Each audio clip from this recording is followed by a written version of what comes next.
I'm gonna let you finish. But Beyonce had one of the best videos of all time. I'm about to be 29. 29? Yeah, there's a part of me that feels like I'm 57 years old, but then there's a part of me that's like, nobody physically saw me for a year. And that was what I thought they wanted. Hi everyone, welcome back to the channel. I'm really happy that you're here. Today we're diving into Taylor Swift's documentary, and not just the story itself, but the language hidden in it. We'll break down powerful English expressions, how they're used in real life English, and what they actually mean in context. This is a great way to improve your listening and speaking skills because you'll see and learn how native speakers use these phrases. So whether you're a Swiftie or you're just here to level up your English, you're in the right place. Let's begin. This is the first one that I started when I was 13. And it says, my life, my career, my dream, my reality. Overall, the main thing that I always tried to be was, like a good girl. I am happy. You're doing a good job at being a songwriter. You're doing a good job at being a musician. Like those pats on the head were all I lived for. I became the person who everyone wanted me to be.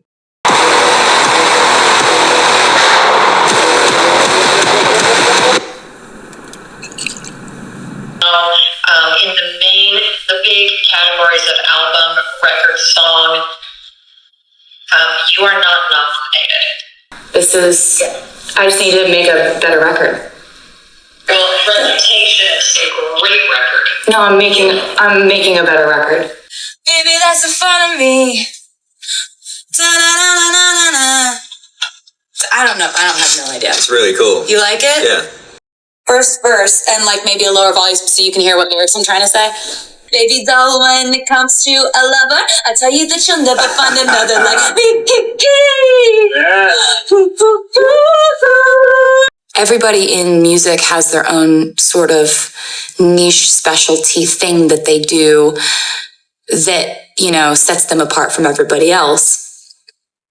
And my storytelling is what it is for me. I know that without me writing my own songs, I wouldn't be here. But when you're living for the approval of strangers, and that is where you derive all of your joy and fulfillment, one bad thing can cause everything to crumble. And the Moon Man for Best Female Video goes to Taylor Swift. Yo, Taylor, I'm really happy for you. I'm gonna let you finish. But Beyonce had one of the best videos of all time. At the time, I didn't know they were booing him doing that. I thought that they were booing me. For someone who's built their whole belief system on getting people to clap for you, the whole crowd booing is a pretty formative experience. It was all fueled by not feeling like I belonged there. I'm only here because I work hard and I'm nice to people. So Taylor said those pats on the head, like this. So patting someone on the head, you usually pat pets or children on the head. So when you say patting someone on the head, you're symbolizing them as inferior, immature, or not deserving a serious respect. It may describe a praise that is superficial or a condescending approval or an empty praise rather than genuinely appreciative. So for example, in a sentence you can say she was tired of getting pats on the head rather than being taken seriously at work. So Taylor said it caused everything or can cause everything to crumble. So as you know, crumble means break something into small pieces. So you use this to describe a mistake, a scandal, a problem that has a potential to destroy something that was previously successful. So for example, in a sentence you can say, without a trust, a relationship can crumble. It was fueled by something. So fuel, a literal meaning, as you know, is like to provide gas or coal or something to make a car or anything that is fed by a fuel to run. Figuratively, it means to cause, to intensify, to give energy to something. For example, especially nowadays, you can use the rumors were fueled by social media. So this means that a social media post or a story intensified or drove the rumor. Oh God, that was all you wanted. That was all you focused on. I had my mom, but I just wondered, shouldn't I have someone that I could call right now? I'm about to be 29. 29. Yeah, there's a part of me that feels like I'm 57 years old, but then there's a part of me that's like definitely not ready to have kids, definitely not ready for all this grown-up stuff. I kind of don't really have the luxury of figuring stuff out because my life is planned like in 2 years ahead of time. She got cancer several years ago. This life where I used to sweat all these things.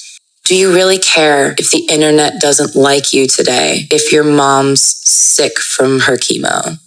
I don't care as much if somebody points out that I have gained weight. I'm a size 6 instead of a size 00.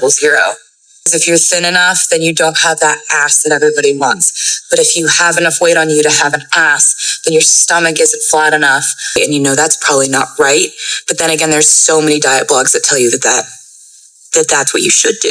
I think that there's plenty of annoying women. I think that Taylor Swift, she is annoying. We've got a roundup of all the guys that Miss Swiftie has at one point been romantic with, and there are a lot of hotties on this list. Kanye West recently dissed Taylor in his new song Famous. The song contains a lyric calling Taylor Swift the B word. Hashtag Taylor Swift is over party was the #1 trend on Twitter worldwide. Nobody physically saw me for a year. And that was what I thought they wanted. Part of the fabric of being a country artist is don't force your politics on people. Let people live their lives. That is grilled into us.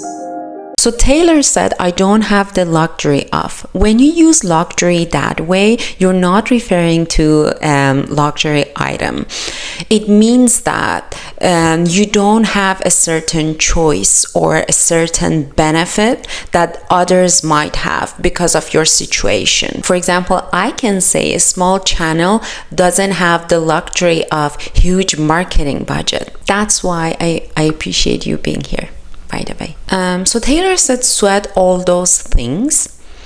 So sweat here, you use this to refer that you're anxious, you're worried, and you're nervous about something, because sometimes when you're nervous, you sweat. So you use this to metaphorically mention that you're nervous or your mind is preoccupied. By the way, I also went through preoccupied in the Harry Potter video, so watch that one after this video. For example, you can say in a sentence, she's always sweating every little detail, which means she stresses over or worries over every little things. So Taylor said, was it Taylor? I think it was.